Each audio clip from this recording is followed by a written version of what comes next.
A'udzubillahi minasyaitonirrajim. Bismillahirrahmanirrahim. Alhamdulillahirabbil alamin. Nahmaduhu wa nasta'inuhu wa nastahdihi wa nastaghfiruhu wa na'udzubillahi min syururi anfusina wa min sayyiati a'malina. May yahdihillahu fala mudhillalah wa may yudlilhu fala hadiyalah. Nasyhadu an la ilaha illallah wa nashhadu anna Muhammadan abduhu wa rasuluh. Allahumma shalli ala sayyidina Muhammad wa ala alihi wa sahbihi ajma'in. Alhamdulillah, bersyukur pada Allah Subhanahu wa taala. Pagi ini kita dapat memulakan hari kita dengan sesuatu yang terbaik, iaitu kita bersama-sama untuk mentadabbur daripada Al-Quran. Satu hari satu muka surat, insya-Allah, daripada mushaf kita. Hari ini insya-Allah kita akan bersama-sama mentadabbur muka surat yang ke-227. Kita akan bersama-sama di surah Hud ayat yang ke-46 sehingga ayat yang ke-53, insya-Allah. Moga-moga dengan sedikit usaha kita pada setiap hari, setiap lepas solat subuh berjemaah, insya-Allah, kita dapat lihat insya-Allah apakah yang diceritakan oleh Allah Subhanahu wa taala dalam setiap muka surat yang akan kita baca, yang telah kita baca, yang akan kita baca. Kepada sesiapa, kepada sahabat-sahabat mana yang tertinggal, mungkin tak sempat untuk mengikuti pada setiap hari, insya-Allah boleh lihat di Facebook kita, insya-Allah, dan juga di YouTube. Kita ada di YouTube dan juga kita ada di Facebook. Dan jangan lupa insya-Allah untuk sentiasa sharekan dengan sahabat-sahabat yang lain. Setiap daripada link yang ada, setiap daripada Facebook yang ada ni, insya-Allah hantar link kepada sahabat-sahabat yang lain. Moga-moga sahabat yang lain yang tidak berkesempatan untuk bersama dengan kita pada setiap hari ini dapat juga untuk mengikutinya, insya-Allah. Hari ini kita lihat ayat yang ke-46 daripada surah Hud. Surah Hud. Insya-Allah, sebelum daripada ni kita telah baca tentang kisah Nabi Nuh alaihi salam. Pada muka surat ni insya-Allah kita sampai kepada pengakhiran cerita tentang Nabi Nuh, dan kita akan masuk kepada satu kisah lain, iaitu kisah Nabi Hud alaihissalam. Jadi muka surat 227 ni kita ada dua part. Part yang pertama penghujung kisah Nabi Nuh alaihissalam, dan juga kita akan dapati permulaan surah kisah Nabi Hud alaihissalam. Kisah Nabi Nuh alaihissalam ni di pengakhirannya, iaitu kita telah baca dalam muka surat yang terakhir, sebelum daripada ni, iaitu muka surat 226. Allah Subhanahu wa taala telah ceritakan bahawa Nabi Nuh ketika berada di dalam kapalnya, ketika banjir besar telah berlaku, maka pada ketika itu dia melihat anaknya, yang disebutkan oleh ulama-ulama tafsir sebagai bernama Kinaan. Walaupun apa namanya, tapi Allah Subhanahu wa taala hanya menyebutkan anaknya.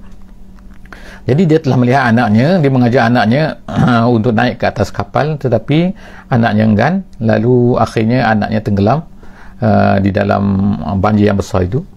Dan Nabi Nuh sangat-sangat merasa sedih kerana anaknya tidak bersama-sama dengannya. Anaknya yang lain, yang tiga orang lagi itu, sama ada Sam, Ham ataupun dan juga Yafith, berada di dalam kapal bersama-sama dengan dia. Tapi anaknya yang seorang lagi ni, iaitu Kinaan ni, tidak dapat bersama-sama, bahkan mati tenggelam. Jadi pada ketika itu dia sedih lah. Jadi dia berdoa kepada Allah Subhanahu wa taala, kan. Jadi anak dia tak dapat bersama-sama dengan. Jadi pada ketika itulah Allah Subhanahu wa taala memberitahu kepada kita juga, kepada orang-orang manusia, kepada orang Islam, bahawa kita mesti memahami satu perkara. Jadi ini yang diceritakan oleh Allah Subhanahu wa taala di dalam muka surat ini, insya-Allah. Kita tengok insya-Allah di muka surat, moga-moga tak nampak, insya-Allah, sekejap tak nampak sikit. Okey, insya-Allah. InsyaAllah. Jadi dalam muka surat ini, dalam ayat ini, ayat 46 ni, Allah Subhanahu wa taala berkata, qala ya Nuh. Jadi kata-kata Allah Subhanahu wa taala ni, wahai Nuh, ya Nuh, innahu laisa min ahlik. Allah taala berkata bahawa dia, iaitu anak kamu ni, laisa min ahlik, bukannya daripada ahli kamu. Jadi di sinilah kita boleh bahagikan. Ulama-ulama katakan ada kadang-kadang anak kita ni iaitu anak sendiri, anak biologi, anak batang tubuh kita sendiri, kadang-kadang dianya adalah bukan daripada ahli kamu, bukan daripada family kamu, bukan daripada golongan kamu. Kenapa? Kerana Allah Subhanahu wa taala nak nyatakan bahawa ahli kamu yang sebenarnya, iaitu golongan kamu yang sebenarnya, kumpulan kamu yang sebenarnya ialah orang-orang yang hanya beriman kepada Allah Subhanahu Wa Taala. Orang yang tidak beriman, walaupun dia ni dari segi biologinya adalah anak kita, tapi oleh kerana dia tidak beriman, maka dia tidak akan seolah-olahnya bukanlah ahli kita. Itu sebagaimana disebutkan oleh Allah SWT. Dan dalam pelaksanaan dalam fiqh pun, kita akan tengok bahawa dalam fiqh, seorang anak yang tidak beriman, maka dia tidak akan mendapat pewarisan harta.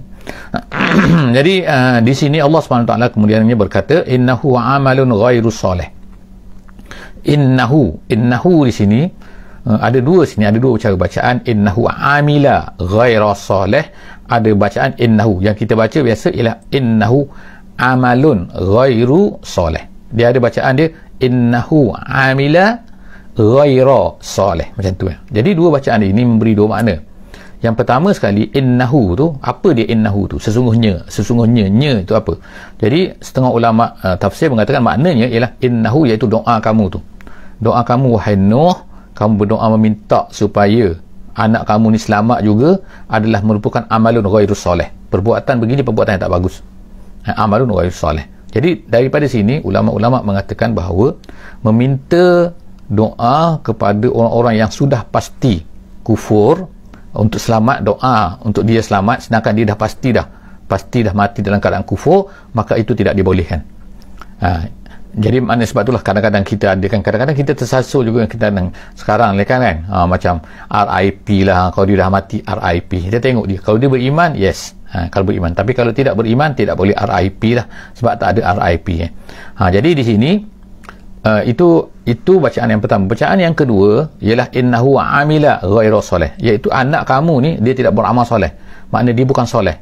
Anak kamu ni tidak soleh. Jadi sebab itulah maknanya dia ni bukan daripada ahli kamu. Jadi ada dua bacaan di situ. Kemudian fala tas'alni ma laisa laka bihi ilmun. Allah Taala kata, jangan kamu tanya aku, yang kamu minta kepada aku sesuatu benda yang kamu tidak tahu. Maknanya Allah Taala tahu apa yang telah berlaku kepada anak kamu ni. Banyak benda kamu tak tahu, tapi Allah Taala tahu. Jadi jangan kamu minta satu benda. Dia dah kufur, tenggelam, kamu jangan minta lagi nak minta dia selamat dan sebagainya. Inni a'izuka, Allah Ta'ala kata inni a'izuka, aku memberi nasihat kepada kamu, maknanya aku menasihatkan kamu, aku memperingatkan kamu, antakuna minal jahilin, supaya janganlah kamu sekali-kali ini menjadi orang-orang yang jahil. Orang jahil kan apa? Iaitu satu jahil, apa dia perbuatan jahil ni? Perbuatan jahil ni iaitu berdoa kepada keluarga kita, keluarga yang mana mereka ini sudah sah tidak beriman. Itulah sah tidak beriman, tepati tidak beriman. Jadi maknanya perkara ini pernah berlaku. Kita baca juga kisah Nabi Ibrahim alaihissalam yang berdoa untuk ayah dia, tetapi tidak dibenarkan oleh Allah Subhanahu Wa Taala. Jadi selepas itu kita tengokkan bahawa Nabi kita, Nabi Muhammad sallallahu alaihi wasallam juga bila kematian bapa saudaranya iaitu Abu Talib, maka dia tidak memohon kepada Allah Subhanahu Wa Taala. Ini adalah satu perkara maknanya yang tak betul. Kalau berdoa, kalau seseorang itu saudara mara kita, dia ni beriman, tidak menjadi masalah, ataupun semasa hidup tak jadi masalah, kita berdoa supaya dia mendapat hidayah. Tapi kalau setelah dia mati dan dia confirm mati dalam kekufuran, maka tak boleh berdoa kebaikan untuk dia. Seterusnya Allah Subhanahu Wa Taala kata sini qala, menceritakan apa ni daripada kata-kata Nabi Nuh ni. Qala, lalu berkata Nabi Nuh, Rabbi inni a'udzubika. Allah Subhanahu Wa Taala katakan ayat 47 insya-Allah, ayat 47. Berkata Nabi Nuh, qala Rabbi inni a'udzubika an as'alaka ma laysa li bihi ilmun.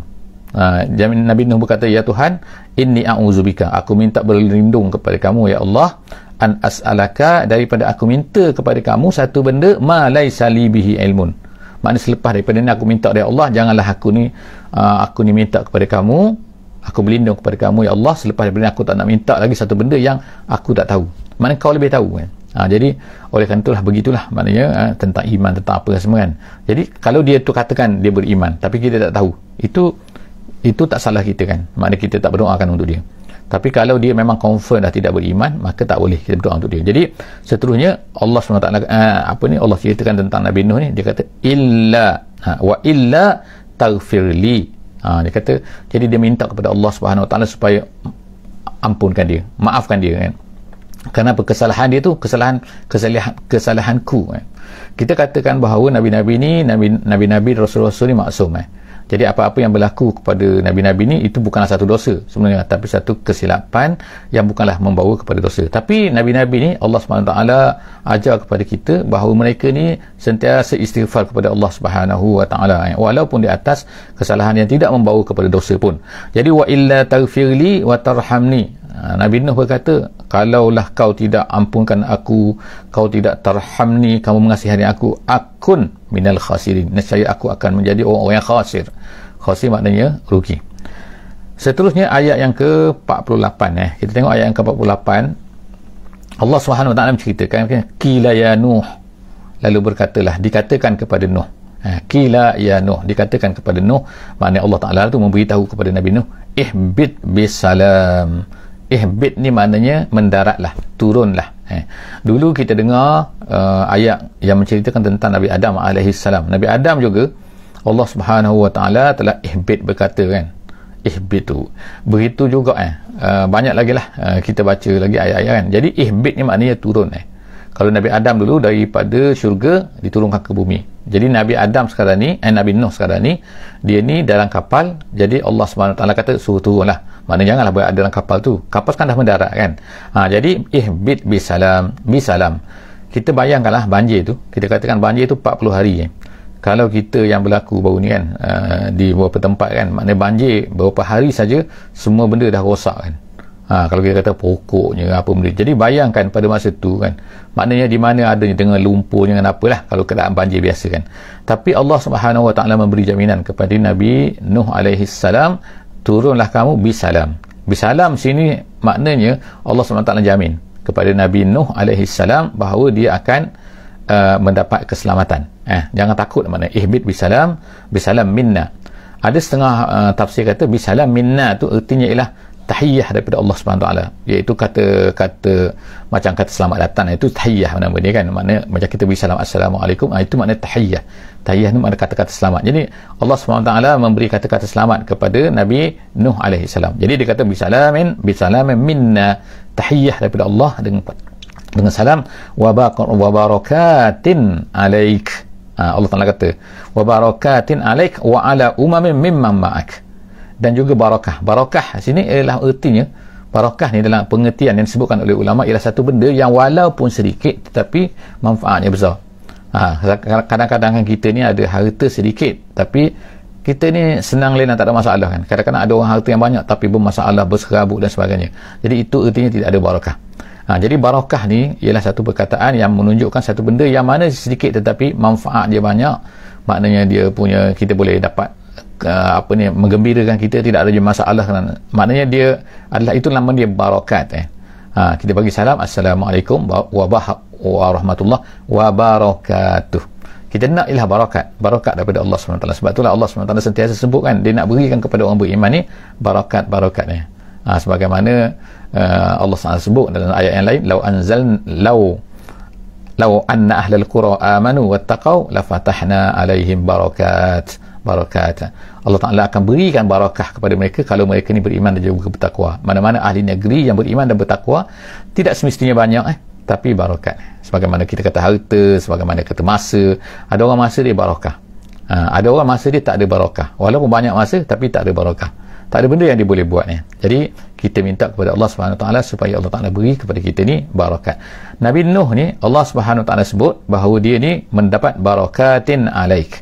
Allah Ta'ala nak berikan barakat. Jadi mana turunlah kamu wahai Nuh daripada kapal ni dengan salam daripada Allah Ta'ala kepada beliau, dan juga barakatin alaika. Allah Ta'ala nak beri barakat kepada kamu, bukan sekadar kamu saja, wa ala umamin mimman ma'ak, dan juga kepada umat-umat, maknanya bangsa-bangsa, kepada kaum-kaum yang bersama dengan kamu. Maknanya iaitu barakat yang paling tinggi sekali ataupun nikmat yang paling besar sekali ialah imanlah kepada Allah Subhanahu wa taala. Seterusnya kita tengok sini ialah selepas daripada itu Allah Subhanahu wa taala sebut juga wa umamum sanumatti'uhum, tetapi wa umamun sanumatti'uhum, kami akan berikan keseronokan kepada mereka. Allah Ta'ala sebut sini kan, mana ada juga di samping yang tadi itu satu kumpulan yang orang beriman bersama dengan kamu tu mereka akan mendapat barakat, tetapi ada satu lagi yang Allah SWT sebut ni wa umamun sanumatti'uhum summa yamussuhum, kami akan beri nikmat kepada mereka, tetapi selepas daripada itu di atas dunia kami akan beri nikmat kepada mereka, summa yamussuhum minna azabun alim, dan kemudian kami akan kenakan, kami sentuhkan kepada mereka ini daripada kami dengan azab yang pedih. Itu siapa tu? Iaitu golongan-golongan yang kufur. Jadi dalam ayat ni Allah SWT sebutkan bahawa daripada keturunan Nabi Nuh ni ada dua jenis. Yang pertama, umamun mimman ma'ak, iaitu umat-umat yang bersama dengan kamu, artinya ialah umat-umat yang beriman yang bersama dengan kamu dan meneruskan iman itu selepas daripada itu. Tapi akan ada lagi juga satu kumpulan lagi umat kamu juga, iaitu daripada keturunan kamu juga, daripada zuriat kamu juga, sebab pada masa itu tak ada zuriat lain dah. Jadi seolah-olahnya macam kita kata Nabi Adam, tapi lepas tu zaman Nabi Nuh ni semua dimatikan, kecuali orang beriman saja. Tapi selepas daripada beriman ni, ada juga selepas tu akan menjadi kufur semula. Kita akan tengok selepas daripada ni, kisah Nabi Hud alaihissalam adalah juga merupakan satu kumpulan daripada umat-umat Nabi Nuh. Jadi daripada Nabi Nuh ni, kita tengok kan, daripada Nabi Nuh Allah SWT ceritakan ada dua kumpulan. Satu umamun mimman ma'ak, dan yang kedua umamun sanumatti'uhum, ada satu kumpulan lagi, satu umat lagi, satu bangsa lagi yang mana mereka. Jadi kita tengok pada hari ini kan, bahawa manusia ni terbagi pada dua lah. Ada yang beriman, ada yang tak beriman. Jadi yang tak beriman ni Allah Ta'ala jelaskan dah di sini, bahawa Allah Ta'ala jelaskan bahawa orang yang beriman dia akan mendapat barakat daripada Allah Subhanahu Wa Ta'ala, mendapat barakat daripada Allah.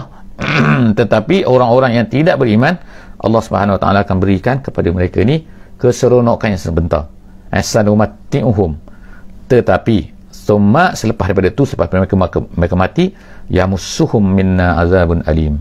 Jadi itulah sebab itulah kita tengok sekarang apa yang berlaku kan, orang-orang yang tidak beriman kadang-kadang senang lenang, kadang-kadang hidup mereka kaya dan sebagainya kan.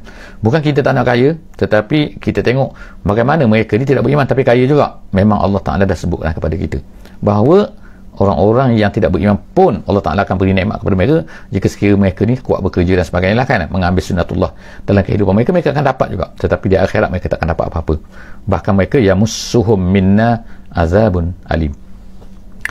Kemudian yang terakhirnya ayat 49, Allah Subhanahu Wa Ta'ala sebut sini tilka min amba'il ghaib. Tilka tu maknanya kisah Nuh tu. Tilka maknanya kisah Nabi Nuh ni, min amba'il ghaib, daripada berita-berita. Jadi Allah Ta'ala tak katakan bahawa satu berita, tapi kisah Nabi Nuh ni lah berita-berita.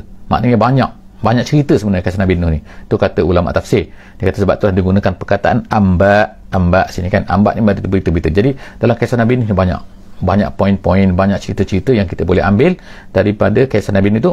Amba'il ghaib, perkara ni adalah perkara ghaib. Perkara ghaib ni maksudnya perkara yang tidak diketahui oleh manusia.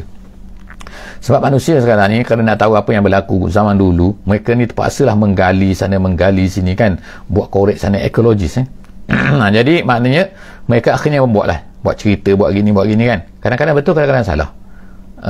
Maknanya anggapan-anggapan saja, sangkaan-sangkaan saja kan. Mereka buat anggapan ini berapa ribu tahun, ini berapa ribu tahun, ini ada di sini, ada di sini, ada. Tapi yang sebenarnya wallahu a'lam bissawab. Orang Arab dulu pada zaman Nabi pun macam tu juga. Mereka pernah mendengar Nabi Nuh, mereka pernah dengar Nabi ni kan, tapi mereka tak tahu exact sebenarnya cerita dia tu macam mana. Jadi Allah Subhanahu Wa Ta'ala bila ceritakan kepada Nabi kita ni, Nabi Muhammad SAW dalam Quran, dan kita pun kita dapat berita dalam Quran, itulah berita yang tersahih. Jadi apa yang diceritakan, kalaulah sekiranya bukan salah kita nak dengar cerita daripada ekologis ni, tak apa, kita dengar boleh kan, tetapi secara tepatnya adakah betul, wallahu a'lam bissawab, kita tak boleh pastikan. Tetapi yang pastinya ialah apa yang dalam Quran itu yang paling tepat. Jadi Allah Ta'ala ceritakan kepada kita tentang kisah Nabi Nuh ni, Allah Ta'ala kata tilka min amba'il ghaib. Itu semua adalah berita-berita yang kamu tak ketahui, yang kamu dengar je kemungkinan, tapi kamu tak ketahui dengan betul. Sekarang kamu dengar dengan betul kan. Nuhiha ilaik, kami wahyukan kepada kamu wahai Muhammad cerita-cerita ini. Kemudian ma kunta ta'lamuha anta wala qaumuk, Allah Ta'ala kata direct kan, Allah Ta'ala kata kamu ma kunta ta'lamuha, sebelum daripada ni kamu tak tahu, dan begitu juga anta wala qaumuk, dan kamu pun tak tahu wahai Muhammad cerita-cerita ni, dan juga begitu juga kaum kamu pun tak tahu. Jadi kalau bangsa-bangsa sekarang yang mengaji, membuat kajian dan sebagainya, mereka juga sebenarnya tak tahu yang sebenarnya kan. Yang Quran Allah Ta'ala itulah yang betul kan, yang paling tepat, yang kita Masya Allah kan, kita orang Islam ni kita ada kitab yang mana diceritakan sendiri oleh Allah SWT, tapi kita sendiri kan tidak merefer, tidak ambil tahu, kita kadang-kadang tak belajar dan sebagainya kan. Jadi insya-Allah alhamdulillah kan, kita hari ni kita boleh dengar kan serba sedikit, masya-Allah kan, serba sedikit daripada Al-Quran ni, walaupun yang cantiknya mana kita belajar sehingga habis Al-Quran insya-Allah, supaya apa yang diceritakan oleh Allah SWT ni tidak ada ketinggalan. Kemudian kalau kita tak faham insya-Allah boleh refer kepada ulama-ulama kita, ustaz-ustaz kita kan yang muktabar, yang boleh ni insya-Allah. Jadi seterusnya Allah tak kata min qabli haza, sebelum daripada ni kamu tak tahu. Kemudian fasbir. Oleh kerana itu tiba-tiba Allah muncullah perkataan fasbir, bersabarlah wahai Muhammad. Jadi apa kaitan sabar dengan cerita Nabi Nuh ni? Nak ceritakan bahawa apa yang berlaku kepada Nabi Nuh ialah sama dengan apa yang berlaku kepada kamu sekarang. Jadi kita tahu kan bahawa cerita ni, ayat ni turunnya, surah ini turunnya pada tahun yang ke-11, tahun yang ke-12 kan. Pada masa tu ialah Nabi ni dah penghujung dah dahsyat dah menghadapi orang Quraisy ni. Jadi Allah SWT kata sabarlah, sebagaimana Nuh dulu bersabar 950 tahun dia berdakwah, boleh bersabar kan. Jadi kamu pun kena bersabar. Fasbir innal aqibata lil muttaqin. Habis cerita Nabi Nuh ni Allah kata al-aqibah mana pengakhiran maknanya. Bukan akibat bahasa Melayu tapi akibah makna pengakhiran nanti lil muttaqin, untuk orang yang bertakwa. Seterusnya insya-Allah kita sampai kepada ayat yang ke-50 insya-Allah. Ayat yang ke-50 kita masuk kepada cerita baru, iaitu kisah Nabi Hud alaihi salam dengan kaumnya, iaitu kaum Ad. Tempatnya di mana? Jadi dikatakan oleh para ulama-ulama tafsir, tempatnya ialah di selatan tanah Arab, iaitu di kawasan Oman, kawasan Hadramaut, kawasan Arab Saudi, begitu kan, sempadan 3 negara tu. Sekarang lah di zaman moden ni, dulu tak adalah negara-negara ni kan, tapi di tempat itulah, di padang pasir itulah terletaknya dikatakan kaum Nabi, kaum Ad ni, kaum Ad. Jadi Allah Subhanahu wa taala sebut wa ila adin, dan kepada Ad. Kepada Ad ni akhahum Huda, Allah Taala telah utuskan seorang nabi, iaitu bernama Nabi Hud. Jadi Nabi Hud ni kalau ikut kronologinya adalah datang selepas daripada Nabi Nuh, tapi jarak masa tu wallahu aalam. Tapi kaum Ad ni adalah merupakan satu daripada keturunan daripada Nabi Nuh lah, of course lah kan. Jadi Allah Subhanahu wa taala berkata qala ya qaum, Allah Taala terus berceritakan apa yang dikatakan, disebutkan, yang diberitahu oleh Nabi Hud ni kepada kaum dia ni. Allah Taala ceritakan kepada kita qala ya qaum, dia berkata wahai kaumku, u'budullah ma lakum min ilahin ghairuh, hendaklah kamu sembah Allah Taala saja, tidak ada Tuhan melainkan dia. Maknanya kita tengok kan benda yang sama kan, benda yang sama dikatakan oleh semua nabi-nabi kepada ni. Makna ajakan ni sama, iaitu kembalilah kepada Allah, sembahlah Allah Ta'ala saja. Kita tengok maknanya mereka ni dah kufur, walaupun mereka dulu adalah keturunan daripada Nabi Nuh. Tengok kan, turun daripada mereka ni berselerak, tiba-tiba ada di kalangan mereka menjadi kufur. Jadi kekufuran ini diceritakan oleh Allah Ta'ala banyaklah di tempat-tempat lain. Kita tengok sini apa yang diceritakan oleh Allah Ta'ala dalam surah Hud ini. Allah Ta'ala kata in antum illa muftarun, kamu ni tidak lain melainkan kamu ni mengada-ngada, iaitu mengada-ngada terhadap Allah Subhanahu Wa Taala. Maknanya mereka ni menyembah satu benda yang selain daripada Allah, dan benda tu adalah mereka mengada-ngadakan, benda tu tak ada pun. Ya kaum, kemudian dia berkata lagi la as'alukum alaihi ajra, perkara yang sama. Dia kata aku tak minta upah pun daripada kamu, dakwah aku ni, aku cerita ni tak minta upah pun. In ajriya illa 'alal ladzi fatarani, balasan untuk aku kerja ni menyampaikan dakwah kepada kamu ni tidak lain melainkan daripada Tuhan yang menciptakan aku. Fatara tu maknanya khalaqani, maknanya yang menciptakan aku, menjadikan aku. Afala ta'qilun, kamu tak boleh faham ke perkara ni? Takkanlah tak boleh faham kan? Maknanya kalau aku tak minta upah tu, itu adalah di antara tanda bahawa sebenarnya aku dakwah ni bukan nak apa. Kalau orang sekarang ni macam-macam kan, kemungkinan kan aku nak duit, nak apa benda, itu maknanya kita kata pelik kan, kenapa nak duit pula kan, kenapa minta duit kan, kenapa, itu maknanya pelik kan. Ni nabi-nabi semua mengatakan satu perkataan yang sama. Mereka katakan aku tak minta upah pun, aku nak dakwah je. Nabi Nuh pun berkata benda yang sama, Nabi Hud pun berkata benda yang sama, Nabi Muhammad SAW pun tak pernah minta upah. Aku nak dakwah ni, minta upah sikit, aku nak dakwah pada kamu, tak kan. Tapi bersungguh-sungguh dengan susahnya, itu pun dah cukup untuk menjadi tanda bahawa dia adalah benar. Jadi sebab itulah dia kata afala ta'qilun, ayat 51 kan. Seterusnya Allah SWT cerita lagi wa ya qaum, dia kata lagi istaghfiru rabbakum, istighfarlah kamu kepada Allah. Maknanya istighfar ni maknanya taubat, tinggalkan syirik kamu tu, tinggalkan. Kemudian summa tubu ilaih, kemudian bertaubatlah kamu kepada Allah, iaitu dengan kembali kepada Allah dengan mentaati Allah Subhanahu wa taala. Itu ajakan Nabi Hud alaihi salam, yursilis samaa alaikum midrara. Nescaya kalau kamu buat macam tu, Allah Taala akan turunkan hujan yang akan hujan yang melimpah-limpah daripada langit. Jadi Allah Subhanahu Wa Taala Allah Ta'ala ceritakan bahawa Nabi Hud ni menceritakan kepada mereka benda ni kerana pada masa tu dikatakan bahawa hujan tak turun. Jadi mereka ni menanti hujan, mereka ni hidup di padang pasir kan, sangat-sangat perlu kepada hujan. Tiba-tiba pada masa tu Allah Ta'ala tak turunkan hujan. Jadi Nabi Hud berkata kepada mereka, kalau kamu ni istighfar kepada Allah, kamu kembali tinggalkan syirik kamu tu, balik kepada Allah Subhanahu Wa Ta'ala, mentaati Allah Ta'ala, Allah Ta'ala akan turunkan hujan kepada kamu. Jadi ini kaitan kan di antara taubat, di antara sebab itulah kita ni sebagai umat Islam pun hari ni kita ni diminta oleh Allah Subhanahu Wa Taala kalau apa-apa berlaku kan, iaitu kita minta, kalau hujan kita minta solat istisqa di antaranya lah kan, kita makna mengadu kepada Allah Subhanahu Wa Taala. Kita menghadapi coronavirus lah sekarang ni kan, macam-macam kan. Jadi sebab tu di samping kita berusaha kan, tapi dalam waktu yang sama kita mesti rasakan hajat kita, rasakan kesalahan kita, istighfar kita, benda yang sama kan. Jadi Allah SWT sebut sini wa yazidukum quwwatan ila quwwatikum. Kalau kamu tu nombor satu, Allah Ta'ala turunkan hujan untuk kamu. Yang keduanya, Allah Ta'ala akan tambahkan kekuatan ke atas kekuatan. Maksudnya Allah Ta'ala dalam tafsir kata Allah Ta'ala akan beri kepada kamu dengan harta dan anak-anak. Kerana pada masa tu dikatakan bahawa harta mereka berkurang, anak-anak mereka mati, jadi mereka nak benda tu. Jadi Nabi Hud suruh mereka buat benda-benda macam ni. Kalau kamu nak benda ni, kamu nak hujan, kamu nak anak-anak, kamu nak ni, kamu istighfar, kamu taubat kepada Allah Subhanahu Wa Taala. Wala tatawallau mujrimin, dan jangan kamu berpaling dalam keadaan kamu ni mujrim. Mujrim makna jahat, tak nak terima. Tapi apa yang berlaku? Kita tengok kan. Apa kata-kata mereka? Kata-kata ni dalam ayat yang terakhir, kita tengok sini kan, ayat 53. Di muka surat 227 kita pada hari ini, iaitu mereka berkata qalu yahud. Adakah mereka terima? Bila Nabi Hud mengajak satu benda yang macam tu mereka terima? Mereka tak terima. Mereka berkata qalu yahud, wahai Hud, ma ji'tana, apa yang kamu bawa datang ni bibayyinatin. Dia kata tak jelas, dia kata tak ada bukti, maknanya tak ada burhan. Dalam tafsiran kata apa yang kamu bawa ni kan, ma ji'tana bibayyinatin, kamu tak bawa apa-apa tanda pun, apa bukti kamu? Dia kata wa ma nahnu bitariki alihatina, kami sorrylah Hud, kami tak akan tinggalkan Tuhan-Tuhan kami. Tengok dia mereka ni menyembah selain daripada Allah. Bila Nabi Nuh minta, mereka tak nak. Mereka kata pula tu kan, kami tak akan tinggalkan. Apa yang mereka dapat daripada berhala-berhala tu? Apa yang mereka dapat daripada semua-semua selain daripada Allah tu? Mereka tak dapat apa pun, tapi mereka tetap juga macam tu. Bila Nabi Nuh cerita janji macam ni, janji Allah Ta'ala janji, mereka tak nak dengar. Mereka kata wa ma nahnu bitariki, kami tak akan meninggalkan alihatina, Tuhan-Tuhan kami ni. An qaulik, hanya semata-mata kerana kata-kata engkau.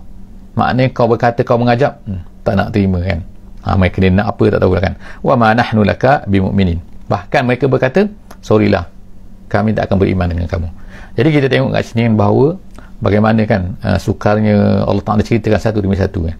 Kisah Nabi Nuh selesai, kita tengok sekarang kisah Nabi Hud ni. Tak habis lagi kisah Nabi Hud ni kan, selepasnya ada lagi. Jadi insyaAllah apa yang berlaku selepas daripada tu kepada kaum Nabi Hud. Kaum Nabi Hud ini, iaitu kaum Ad ini adalah merupakan bangsa Arab jadi mereka ni bercakap Arab. Bahkan nama mereka pun juga Ad. Dikatakan oleh setengah ulama, Ad tu ertinya mana kembali, iaitu kembali, mana mereka kembali selepas daripada Nabi. Itu menurut satu pendapat ulama lah. Tapi mereka ni adalah bangsa Arab. Bangsa Arab yang pertama lah, kaum yang pertama daripada golongan Arab yang berada di tanah Arab, yang diceritakan oleh Allah Subhanahu Wa Taala, dan orang Arab tahu tentang kaum ni. Walaupun tempat di manakah mereka berada dengan exactnya jumpaan ahli arkeologi belum jumpa lagi. Tak ada tanda lagi di manakah terjumpa.